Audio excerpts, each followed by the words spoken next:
So your feet action is exactly the same as your main strike. Just use a little bit shinogi action.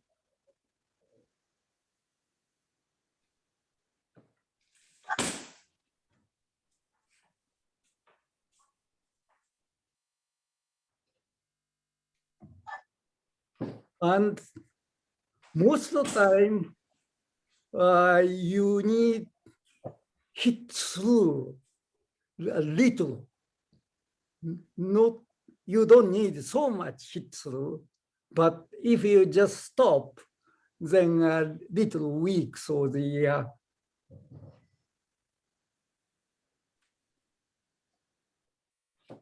Oh my God! Oh my God!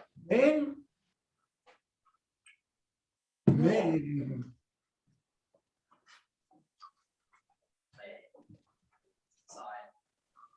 So in other words, your forefoot, little finger action is more.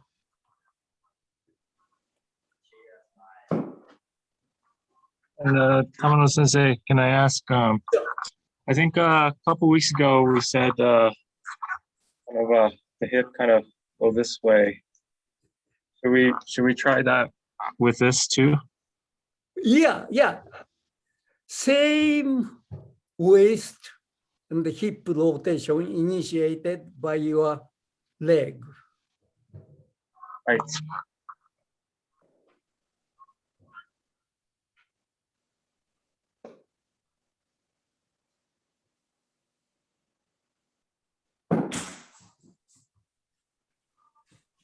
Maybe I should add one more explanation. So please take a look.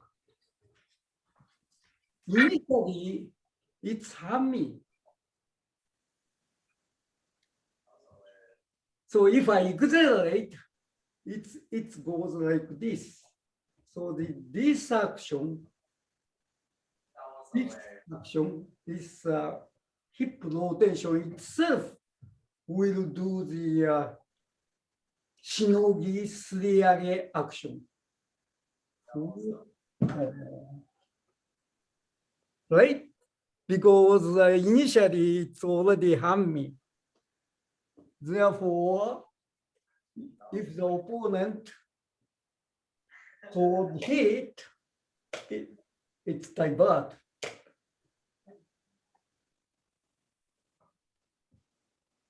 So start from the hammy kamae, little hammy kamae, and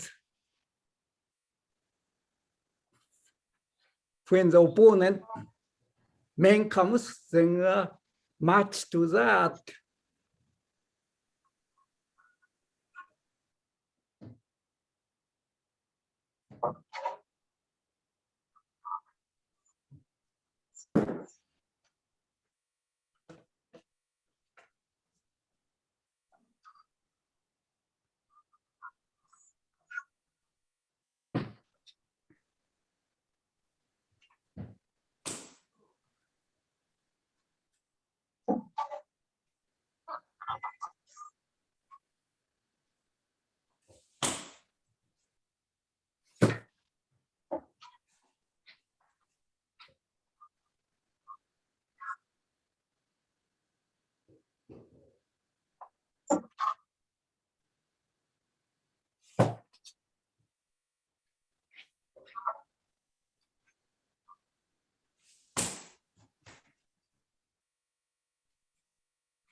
Tamano Sensei, can I ask another Sure. question?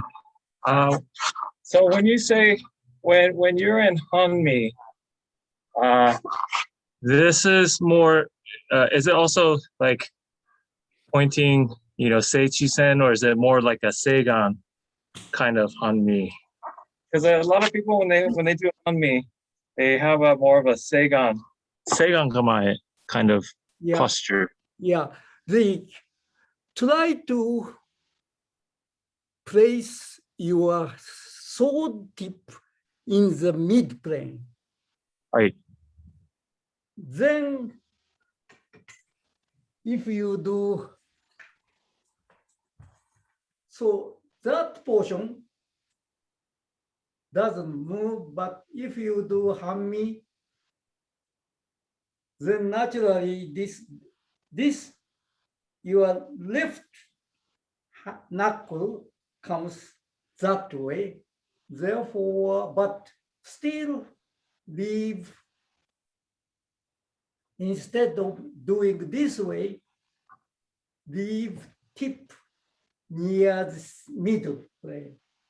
So, and then going this way.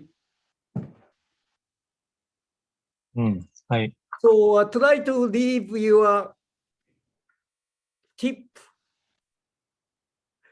not exactly, but near the mid plane, always. はい。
So please imagine your opponent's sword is trying to cut you, and you try to match on that movement.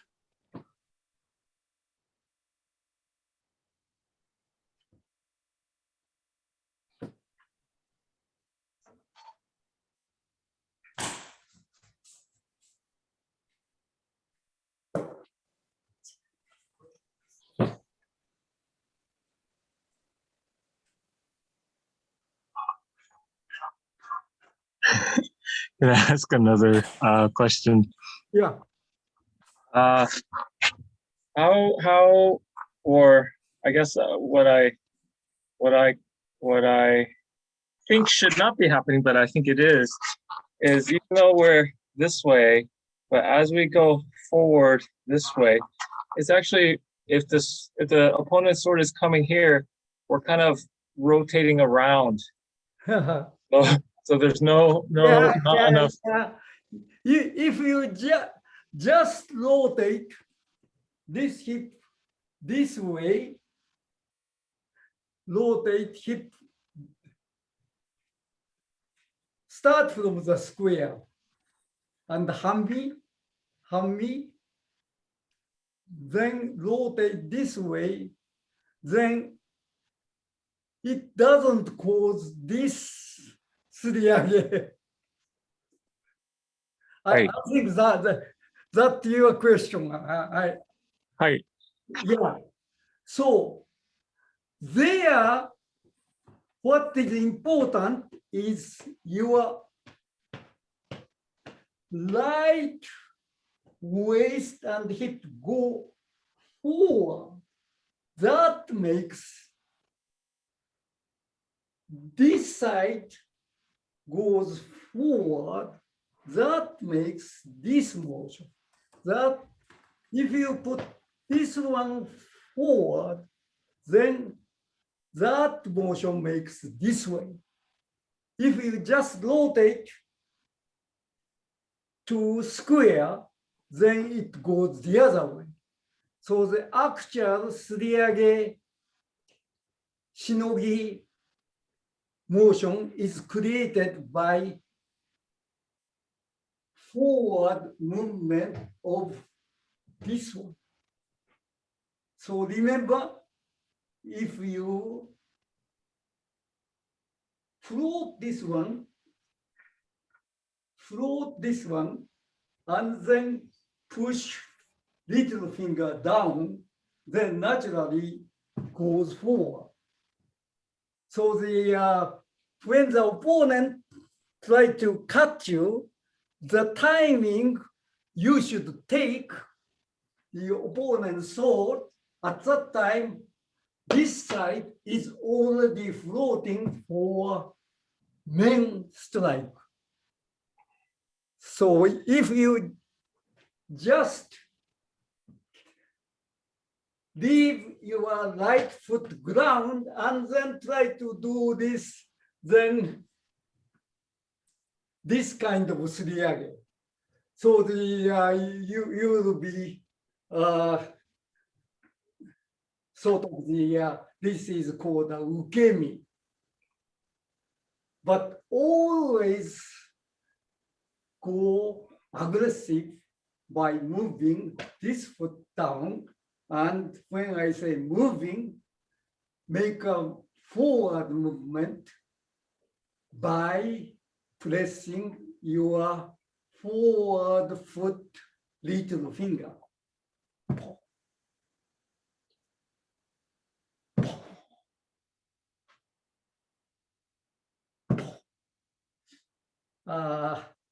I hope, well, let me exaggerate.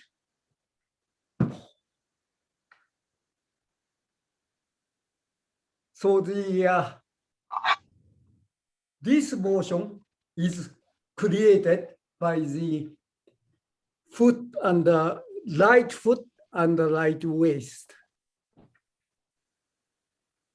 And then, so is it okay to, for example, hit this way? So this is square, but then it always hits this way. Yeah. That's okay. Big one. Because so as an extension of that, sometimes, especially if I have like a older shinai where the ska is kind of stretched a little bit longer, so then the handle is longer. So it's more comfortable to stand a little bit, sideways. Yeah. Then I notice like doing speedy, for example, I end up, kind of a little bit this way always with this slight angle instead of. Yes.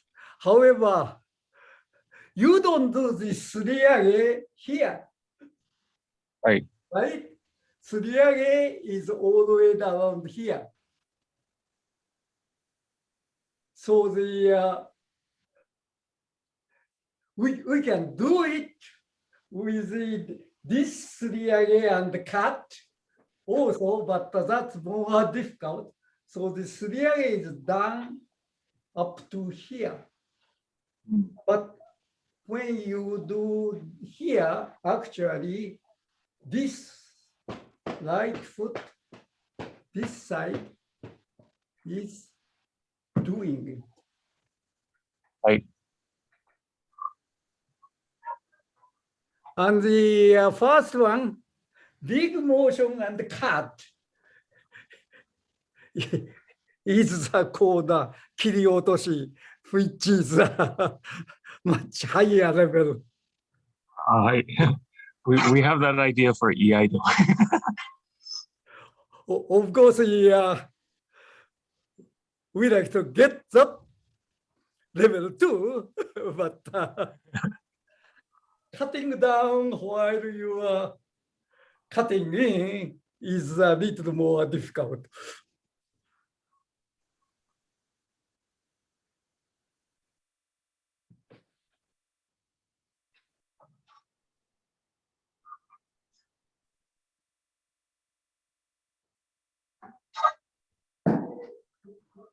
So the important practice right now is make a shinogi motion, create a shinogi motion with your waist and leg, mainly right one,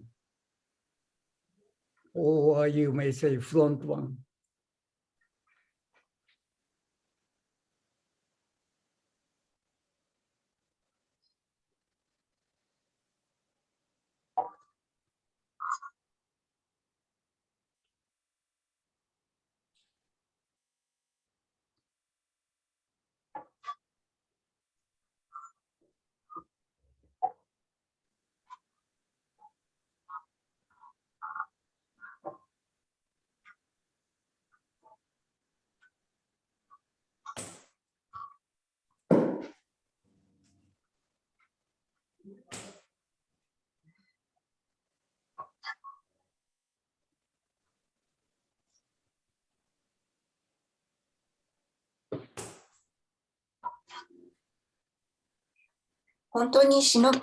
How do you know if you are avoiding the opponent's sword? Because I can't really tell if I'm really avoiding 釣り上げてるのかわからないんですけど。If you do this way, and opponent's sword comes straight, then opponent sword will be diverted. So as long as your sword your tip stay in the middle and the opponent's sword comes this way, then it goes this. So it won't touch me. Yeah, I didn't mention, but you can use a shinogi this way so that opponent's sword will be diverted this side. That's also good waza. So it's either this way or this way. So if you read the Musashi Godin no Sho, there's a section called the Mitsu no Uke. And the first one, the Musashi is saying, stick opponent right eye and get opponent's sword diverted this way and then cut. That's the number one technique Godin no Sho, the Mitsu no Uke section is telling you. So everybody think,